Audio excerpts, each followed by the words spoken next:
खबर श्री गंगानगर से है, जहां कृषि मंत्री डॉक्टर किरोड़ीलाल मीणा श्री करणपुर के गांव बुर्जवाली पहुंचे। इस दौरान भाजपा कार्यकर्ताओं ने उनका भव्य स्वागत किया। इस अवसर पर कृषि मंत्री डॉक्टर किरोड़ीलाल मीणा से खास बातचीत की फोर्स इंडिया सहयोगी सुनील सिहाग ने। कृषि मंत्री डॉक्टर किरोड़ी मीणा आज श्री गंगानगर पहुंचे हैं। श्री गंगानगर ये बॉर्डर इलाका, श्री करणपुर जो बॉर्डर इलाका है, वहाँ के बुर्जवाला गांव के अंदर किसानों के साथ मुलाकात की है। बड़ी बात यह है कि बीमा कंपनी ने किसानों को किस तरीके से ठगा है, उनका बीमा क्लेम नहीं दिया।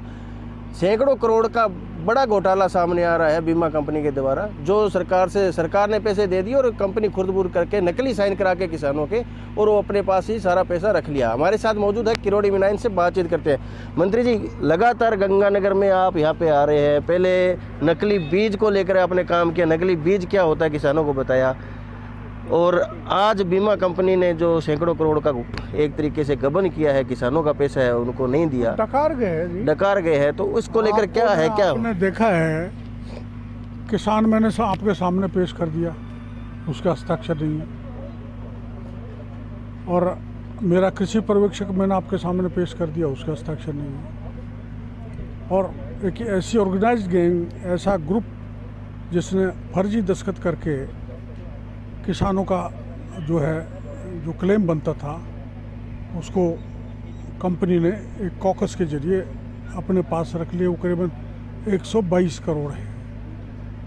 1,70,000 किसानों का ऐसे फर्जी प्रपत्र बनाए गए, उसमें से 32,000 प्रपत्र मैंने आपके सामने रख दिए, बाकी के प्रपत्र आपके सामने आ जाएंगे।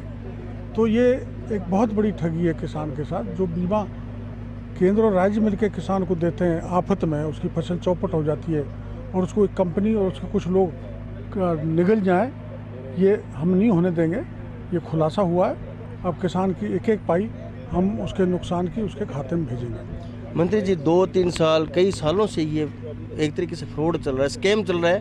किसानों से कंपनी पैसे ले लेती है और बाद में जो सरकार से मिलते हैं वो भी गबन कर लेती है, और जो आपके कृषि पर्यवेक्षक है उनको भी बगैर भनक तक नहीं लगती। अब आप तक मामला पहुंचा है, आपने ये डॉक्यूमेंट इतने हजारों की संख्या में इकट्ठे किए। हाँ, अभी मैं 34 कृषि पर्यवेक्षकों को यहाँ लाया था।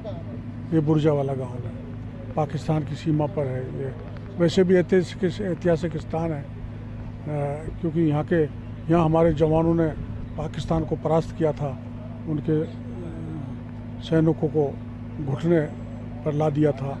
उस स्थान पर मेरे को आपसे रूबरू होने का मौका मिला है।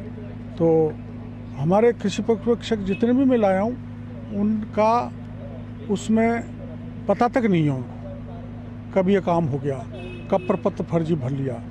तो मैं तो उनको इसलिए लाया आपके सामने रूबरू करने के लिए, और कुछ किसानों को भी आपके सामने रूबरू करने के लिए आया। ये बड़ा कष्टकारी है कि इतना बड़ा फ्रॉड किसान के साथ हो जाए, और इसमें मैं हमारे विभाग की भी गलती मानूंगा कि उनकी निगरानी में नहीं आया। अब हमारी नोटिस में आया है, हम सख्ततम कार्रवाई करेंगे। जो नोटिफिकेशन हुआ था उसमें प्राकृतिक आपदा में किसान के जो नुकसान हो उसका भी प्रावधान था, लेकिन उसको गहलोत साहब ने हटा दिया, और उसके कारण जो किसान, चाहे अतिवृष्टि हो जाए, चाहे कोई भूस्खलन हो जाए, चाहे बादल फट जाए, चाहे जल प्लावन हो जाए, किसी से जो नुकसान होने वाला था उसका प्रोविज़न रखा था। बाकी सब स्टेट्स में है, लेकिन गहलोत साहब ने उसको हटा दिया। ये भी जांच का विषय क्यों हटा यार? मेरे को ऐसा लगता है चुनाव के समय एक चुनावी चंदा मोटा लिया होगा, उस दृष्टि से वो हटा है। तो इसकी भी जांच मैं मुख्यमंत्री जी से कह के कराऊंगा। धन्यवाद डॉक्टर किरोड़ी मीणा जी। ये थे हमारे साथ बातचीत कर रहे थे कृषि मंत्री किरोड़ी मीणा, जिन्होंने कहा है कि किसानों का नुकसान किसी भी तरीके से ना हो, ये हमारी पूरी कोशिश रहेगी। और रही बात बीमा कंपनी की, BNS के तहत उन पर मुकदमा दर्ज करवाया जाएगा।